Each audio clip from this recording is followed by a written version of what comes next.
हे आहे ठोकशाही न्यूज 24, जिथे आवाज दाबला जात नाही, अन्यायाविरुद्ध वाचा फोडणारे. राहुरीत खासगी रक्त तपासणी लॅबांचा उघड लुटीचा धंदा, गरीब रुग्णांची निर्लज्ज आर्थिक लूट. 15 दिवसात कारवाई नाही तर उग्र जनआंदोलनाचा इशारा.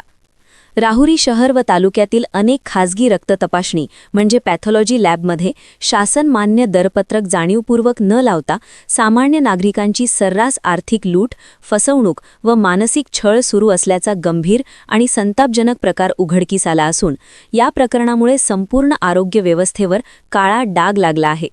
भीम लहुजी पॅन्थर सेनेचे महाराष्ट्र प्रदेशाध्यक्ष चंद्रकांत अशोक जगधने यांनी जिल्हा शल्य चिकित्सक व ग्रामीण रुग्णालय प्रशासनाकडे दिलेल्या निवेदनात म्हटले आहे की शासनाने निश्चित केलेल्या दरांपेक्षा 2 ते 5 पट जास्त अवाजवी शुल्क आकारून गरीब, शेतकरी, मजूर, महिला, वृद्ध व ग्रामीण रुग्णांची उघडपणे लूट केली जात आहे.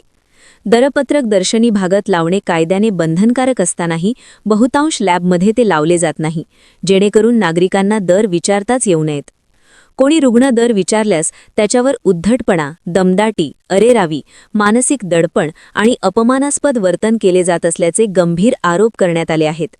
परिणामी अनेक गरीब रुग्ण कर्ज काढून, दागिने गहाण ठेवून, औषधांवर खर्च कमी करून या लॅबवाल्यांची अवाजवी फी भरण्यास भाग पडत आहेत.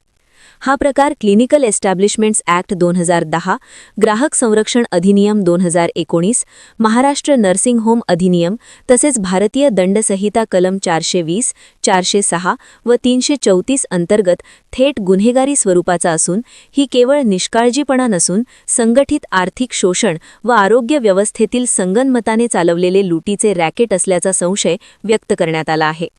विशेष तपासणी व ऑडिट ड्राईव्हची मागणी. राहुरी तालुक्यातील सर्व खासगी पॅथॉलॉजी लॅबची तात्काळ विशेष तपासणी व आर्थिक ऑडिट ड्राईव्ह राबवावी.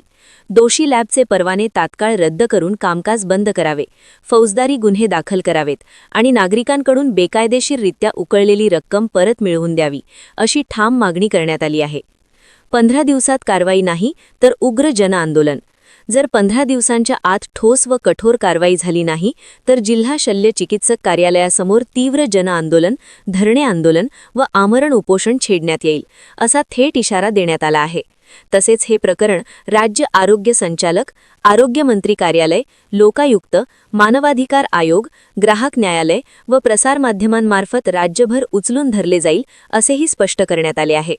हा लढा कोणत्याही वैयक्तिक स्वार्थासाठी नसून सामान्य जनतेच्या आरोग्य हक्कांसाठी, सामाजिक न्यायासाठी आणि आरोग्य क्षेत्रातील लुटीविरोधात आरपारचा संघर्ष आहे. गरीब रुग्णांची लूट करणाऱ्यांना देवठणीवर आणल्याशिवाय आम्ही गप्प बसणार नाही, असा इशारा चंद्रकांत जगधने यांनी दिला आहे. ठोकशाही न्यूज 24 साठी राहुरी तालुका विशेष प्रतिनिधी अमोल जाधव.